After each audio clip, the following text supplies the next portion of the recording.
안녕하세요. 공부하는 의사 손정식입니다.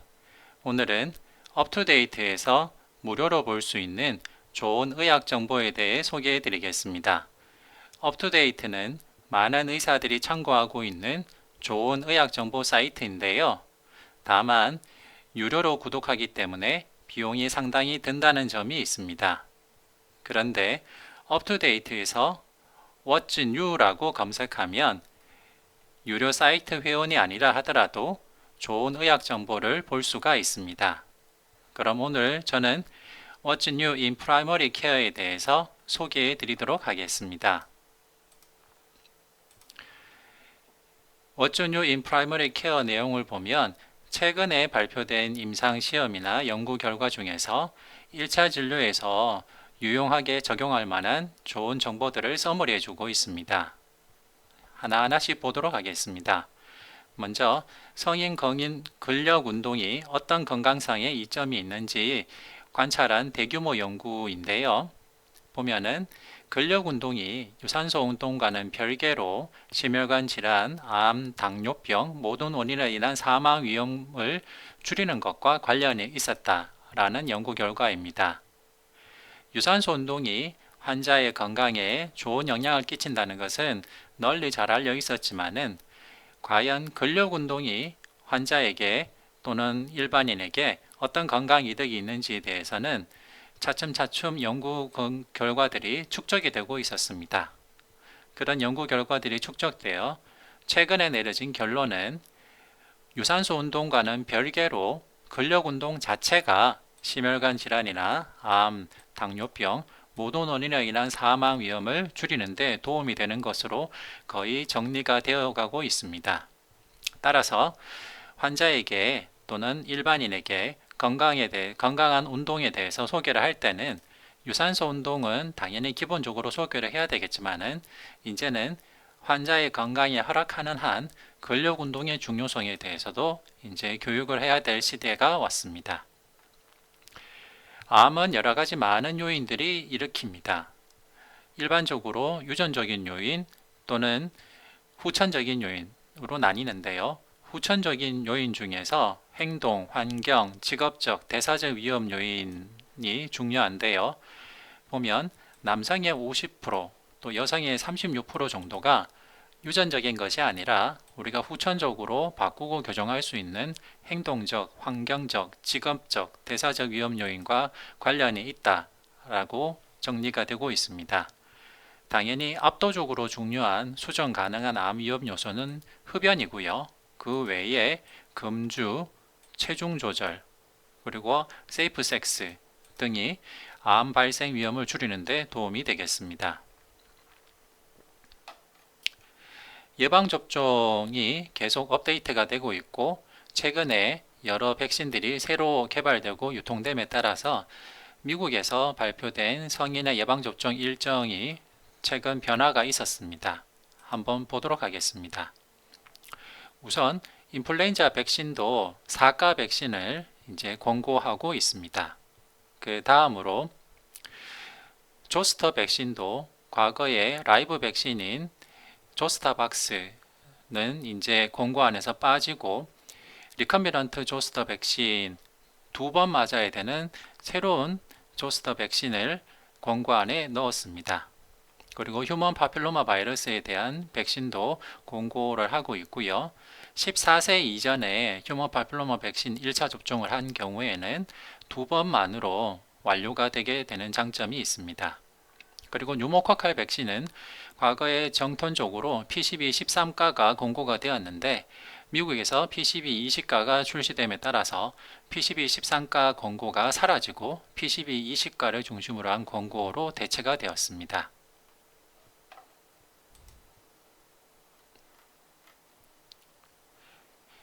심혈관 결과와 관련된 감미료에 대해서는 몇 가지 컨트로버시가 있었습니다. 최근에 설탕을 대신한 에리스리톨 같은 여러 가지 감미료들이 건강에 도움이 되는가 아니면 건강에 해로울 수 있는가에 대해서 논란이 있었는데요. 최근 발표된 연구 결과들을 보면 이런 영양가가 없는 감미료가 심혈관 부작용 위험을 증가시킬 수 있다는 것을 시사한 연구들이 있습니다. 아직 완전히 결론이 난 것은 아니지만은 비영양 감유료도 너무 과하게 섭취하지 않는 쪽으로 교육하는 것이 좋겠습니다. 비타민 D 결핍이 코비드-19의 감염 위험을 늘리고 코비드-19 사망 위험을 증가시키는 것은 잘 알려져 있습니다. 그렇다면 비타민 D를 보충하면 코비드-19 감염을 줄이고 사망을 줄일 수 있는가에 대한 질문한 답을 위한 RCT가 진행이 되었는데요. 결론적으로는 큰 효과가 없었다라고 정리가 되고 있습니다. 따라서 코비드-19을 예방하거나 코비드-19 환자의 예후를 호전시킬 목적으로 비타민 D 보충을 권고하는 것은 아직은 근거가 부족하다고 하겠습니다. 자가 면역 질환과 심혈관 위험의 관련성은 기존에도 알려져 있었습니다. 심혈관 질환 위험은 우리 몸 안에 크로닉 로도즈 인플라메이션 위험과 상당히 관계가 있는데요. 크로닉 로도즈 인플라메이션을 일으키는 질병 중에 대표적인 것이 오토이뮨 디지즈이기 때문에 오토이뮨 디지즈가 있는 사람들이 CVD의 발생이 더 높다는 것은 이미 널리 알려져 있었고 또 그것을 또 한 번 더 확인해주는 대규모 관찰 연구가 있었습니다. 신부전 환자의 경우 절반 정도에서 철분 결핍이 동반이 됩니다. 빈혈이 아니라 철분 결핍이 동반된다라는 사실을 기억하시면 좋겠습니다. 그리고 신부전 환자에서 철분 결핍이 확인됐을 때 철분 주사를 맞으면 신부전 환자의 증상을 호전시키고 입원 위험 감소 같은 좋은 효과가 있다는 것이 이미 여러 임상시험에서 확인이 되었고 이제 가이드라인에 들어왔습니다.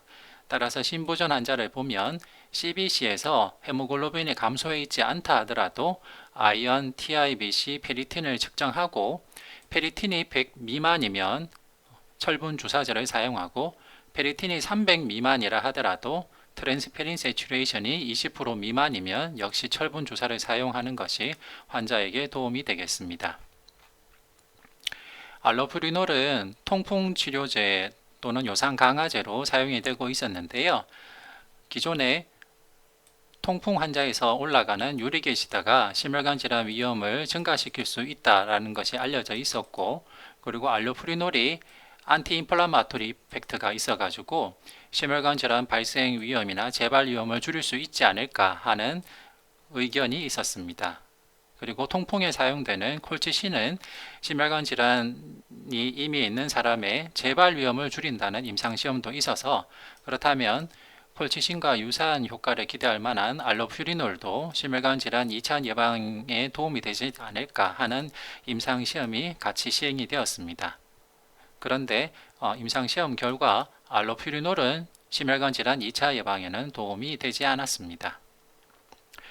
허혈성 심근병증은 MI나 어큐트 코로나리 신드롬 같은 원인으로 이스케믹 카디오마이오파시가 와서 심부전 같은 증상이 생기는 걸 말합니다. 허혈성 심근병증의 원인이 관성동맥 질환이기 때문에 허혈성 심근병증이 좀 심한 환자 또는 리버시블 마이오카디움이 있는 환자를 대상으로 혈관의 혈액순환을 재생시키는 캐비지나 PCI 같은 걸 하면 환자의 예후를 또는 사망률, 재입원율을 호전시키지 않을까라고 예상하고 있었는데요. 무작위 임상시험에서 사망률 또는 재입원율이 별 차이가 없었다라는 결론입니다. 따라서 관상동맥 질환 환자의 예후를 호전시키는 근본적인 치료의 첫 번째는 약물치료, 즉 스타틴, 항혈소 환자를 위시한 약물치료가 근본이고 보조적으로 혈관을 개통시키는 리바스큘라이제이션 치료를 할 수 있는데 리바스큘라이제이션 또는 캐비지가 확실하게 예후 호전 효과를 보이는 것은 MI 같은 어큐트 코로나리 신드롬 정도가 된다라고 정리가 되겠습니다. 침습적인 치과 시술 전 심내방역 예방을 위한 항생제 치료는 과거부터 관행적으로 시행이 되어 왔습니다. 그런데 과연 침습점 치과 시술 전에 항생제를 쓰면 갑년성 심장막염 발생 위험이 정말로 주는가에 대해서는 에비던스가 그렇게까지 확고하진 않았는데요. 교차 분석 및 코호트 연구에서 임팩티브 엔도카디스 위험이 높은, 즉 베블러 하트 디지즈 같은 질병이 있는 환자들에게 침습적 치과 치료 전에 항생제를 쓰면은 임팩티브 엔도카이티스 발생 위험을 줄일 수 있다라는 관찰 연구가 있었습니다. 아이소트레티노인 요법을 받을 때 중성지방 증가나 간 기능 이상 같은 것이 동반이 될 수 있기 때문에 관행적으로 피부과에서 여드름 치료 같은 목적을 위해서 아이소트레티노인을 쓸 때는 CBC, LFT, 리피드 프로파일 같은 것을 일반적으로 팔로우를 하고 있습니다. 그런데 여기에 대한 임상시험이나 연구 결과 일률적으로 CBC나 LFT, 리피드 프로파일을 일률적으로 모니터링 할 필요가 확실하게 있지는 않다라는 연구가 있었습니다. 당뇨병 환자의 고혈압 치료에 대한 아메리칸 다이어베틱 어소시에이션 지침이 올해 1월 달에 발표가 되었습니다. 미국 당뇨병 학회에서도 2017년 미국 심장병 학회에서 제시한 새로운 고혈압 기준인 130에 80 이상을 고혈압으로 진단하고 당뇨병 환자에게 130에 80 이상, 당뇨병 환자가 130에 80 이상이면 약물 치료를 해야 된다라고 공고하게 되었습니다. 다만 고려할 점은 이렇게 130에 80 이상을 고혈압 진단 기준으로 하고 약물 치료를 권고하게 된 주된 근거가 되는 것이 스프린트 스터디가 제일 주된 에비던스인데, 스프린트 스터디에서 사용한 혈압 측정법이 기존의 전통적인 오피스 BP와는 상당히 다르고, 스프린트 BP에서 사용한 AOBP 방법의 혈압 측정법은 기존의 오피스 BP보다 혈압이 많게는 15, 적게는 7, 8에서 10까지 더 낮게 측정될 수 있다는 점을 고려해야 된다는 것입니다. 심혈관 위험이 낮은 환자의 두 번째 당뇨 약물 선택에 대한 미국 RCT가 시행이 되었고 결과가 발표가 되었습니다. 메포민으로 퍼스트 약을 쓴 다음에 세컨더리 당뇨약으로 인슐린 글라진, 그리고 글리메피라이드, 그리고 GLP-1 아고니스트인 리라그루타이드, DPP4 이니비터인 시타글립틴을 각각 줘서 과연 어떤 약이 혈당 조절 효과가 좋고 심혈관 질환 발생 위험이 낮은지를 봤는데요. 결론적으로는 리라그루타이드가 심혈관 질환 발생 위험이 다른 약보다 더 낮았습니다.